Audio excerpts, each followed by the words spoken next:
Hey guys, this will be a great video for anybody that has a 928 5-speed. So I had a bit of a problem with my car.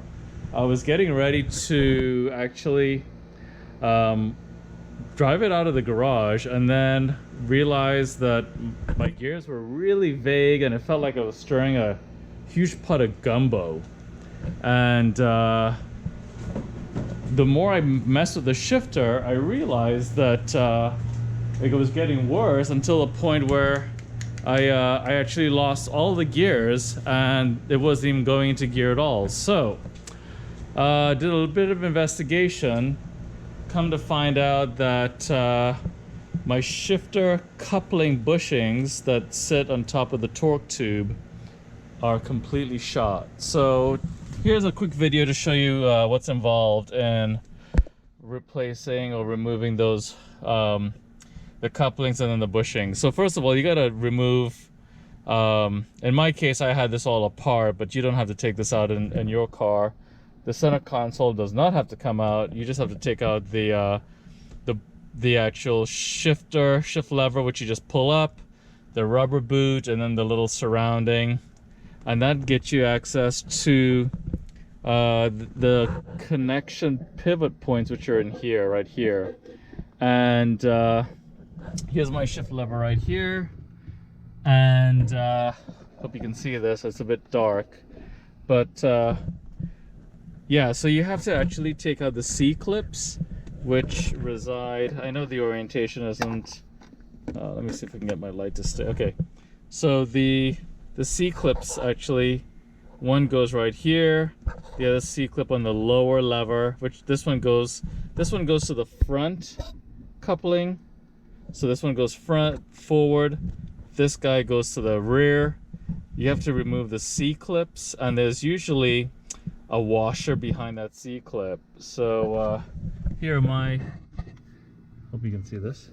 Here are my C-clips on the floor right here, and washer. And to remove them, I just use a small flathead screwdriver, guys, and I orient it in such a fashion that they were able to just pop out with a little bit of force, and it fell inside the little cubby here. Be careful you don't lose those, guys. You do not want to lose those. After that, there's nothing really stopping the shift lever, which is here, from coming out. It'll come out. It'll be a little bit tough. It'll come out. It's got the bushings right here, the little white bushings, nylon bushings. It'll come out, and then the shift lever will be completely free, and then the levers, nothing is connected to the levers anymore. So there you go. So that's the first step. That'll take 10-15 minutes maybe, maybe a bit less. After that, you gotta get the car up in the air like I do, and then you're into the rear. Let's start with the rear bushing, and let me get under the car, guys. On the rear bushing, so I took the heat shield off, which is right here, which is I think 5 or 6 8mm screws, machine screws holding it in. Hope you can see that. And then I dropped the 2 rear resonators, one there, meaning there's a 13mm bolt that holds them to the bracket on the frame of the car. Drop those out. That gives the exhaust a little bit of play, like this, enough so that you can wiggle this heat shield off. Once the heat shield is off, guys, things are accessible. And here is, hope you can see that there, that's the rear shifter coupling. And on my car it was completely gone. The bushing was completely gone and crumbled. To get it, okay, that's better. To get the, okay, let's see if I can get a light to stay in place, guys. This is always tough. Okay, so to get the coupling loose, there's a rubber boot right here that has to be cut out, unfortunately. I tried everything I could to pull it back over the assembly. It's just so tight on there that you have to cut it out. So anyway, after it's cut out, it gives you full access to the shifter coupling, as you can see here. And there's a set screw that sits in here with a 4mm Allen, and that's somewhere under here. But anyway, there it is. Here it is. So this guy goes into that hole right there, and you have to be so careful removing that. What I did is I took my Allen 4mm Allen bolt and I hammered in there until it was all the way, and then used my 3/8 ratchet, and then it was able to actually come out. I've heard guys having a nightmare with that particular bolt set screw, and that they have to end up heating it. They have to put a heat shield here so it doesn't burn up the undercoating. And I've heard guys having to cut that out. I guess I was lucky. I was told I should have bought a lottery ticket. But take your time, and if it feels like it's starting to round inside of the bolt or the screw, stop and make sure you have a good grip.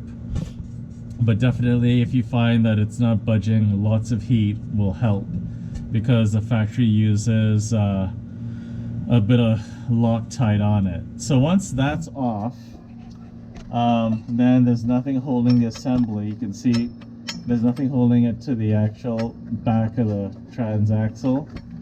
The bushing in my case fell out, so there's no bushing. The bushing goes in here, and then you just you make sure you mark the splines, the orientation of the splines on the body here to here with a Sharpie, and then with a 13mm, and do this bolt, and the whole thing just pops out in your hand. So if it goes well, you should be able to take this out in about 30 minutes or so, if not less. So that's that one.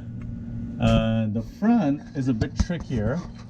Let's go to the front. And what I did on the front, guys, is, let's see if I can get some light on here.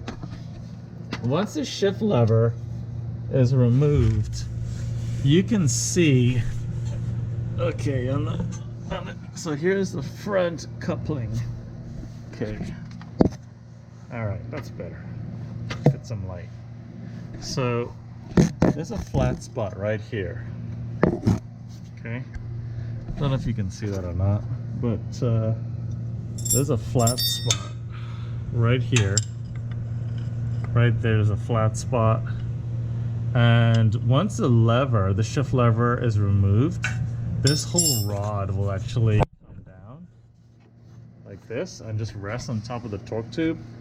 I hope you can see that. And then you use two 17mm open-ended wrenches opposing each other to loosen the actual ball, which is right there at the end. Can you see that? There you go, that's a good view. And once that's done, it'll come free. You may have to use a little bit of heat. I didn't, luckily. And it'll actually rotate. Make sure and count the threads, and it'll rotate and come off. So that's what I did. It wasn't too bad. I mean, I was able to take it all out. I would say by the time I took the shift lever off inside the car, the rear coupling and the front, I got it all done in within an hour. So anyway, hope that helps, guys. And I'm gonna go back with a new factory plastic cup. I don't know if there's an aftermarket upgrade available. I'll check on that. And then on the rear, I know there's a poly bushing upgrade available, which I'm gonna buy. They're pretty inexpensive. So really, you should be able to do this all for under 50 bucks easily. So hope that helps, and keep on 928ing. Take care. Bye.